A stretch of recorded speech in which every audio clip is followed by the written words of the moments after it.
Hey guys, இன்றைக்கி நம்ம எங்கே சாப்பிட வந்திருக்கோம் அப்படின்னா கரூர் ஃபுட் ஸ்ட்ரீட்டில் பிஹெச்டி பானிபூரி நம்ம ட்ரை பண்ணுறதுக்கு இன்றைக்கி வந்திருந்தோம். இந்த கடை இப்போ தான் ரீசெண்டாக ஓப்பன் பண்ணியிருக்காங்க. இதுதான் இவங்க மெனு. உங்கள் மெனு பார்த்தீங்கன்னா உங்களுக்கு வந்து தெரியும். கடை இப்போ இருக்குன்னா ஈவினிங் 5க்கு மேலே நீங்கள் போனீங்கன்னாவே கடை இருக்கும். அவங்க வந்து கடை வச்சுருக்க ப்ளேஸு பட் அவங்க பண்ணுற அந்த ஒர்க்கு எல்லாமே நல்லா ஹைஜீனிக்காக நல்லா சூப்பராக இருந்துச்சு.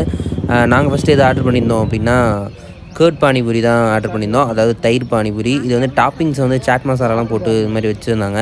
அது ஆக்சுவலாக தயிர் மாதிரியே தெரில. அதாவது தயிர் ரொம்ப புளிக்கிற மாதிரி இல்லை, பட் தயிரோட டேஸ்ட்டு தெரிஞ்சுது. கொஞ்சம் ஸ்வீட்டாகவும் இருக்க மாதிரி இருந்துச்சு. ஆனால் சூப்பராக இருந்துச்சு.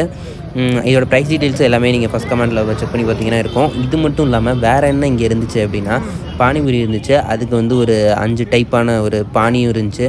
என்னென்ன இருந்துச்சுன்னா ஜல்ஜீரா, கார்லிக்கு, ஸ்வீட்டு, டேமரிடு, மின்ட்டு, அது மாதிரி நிறையா அது மாதிரி இருந்துச்சு. அது வந்து அதோட ப்ரைஸ் டீட்டெயிலும் அதுக்கு எத்தனை பீஸ் வருது அப்படின்னு சொல்லி அதையும் நான் ஃபஸ்ட் கமெண்டில் போட்டிருக்கேன், பார்த்துக்கோங்க. இந்த கடை எங்கே இருக்குது அப்படின்னா ஆக்சுவலாக வந்து இந்த கடையோட பேர் வந்து என்ன அப்படின்னா பிஹெச்டி பானிபூரி. பானிபூரி பண்ணுறதுல பிஹெச்டியா இல்லை வந்து பிஹெச்டி முடிச்சு பானிபூரி கடை வச்சுருக்காங்களா என்னன்னு தெரில. இந்த கடை எங்கே இருக்குது அப்படின்னா கரெக்டாக கரூர் மாநகராட்சிக்கு லெஃப்ட் சைடில் இந்த கடை இருக்குது. நீங்கள் இந்த கடையில் இதுக்கு முன்னாடி ட்ரை பண்ணியிருந்தீங்கன்னா மறக்காம கமெண்ட்டில் சொல்லுங்கள். சேனலை சப்ஸ்கிரைப் பண்ணிக்கோங்க, வீடியோ லைக் பண்ணிக்கோங்க. Tata, bye bye.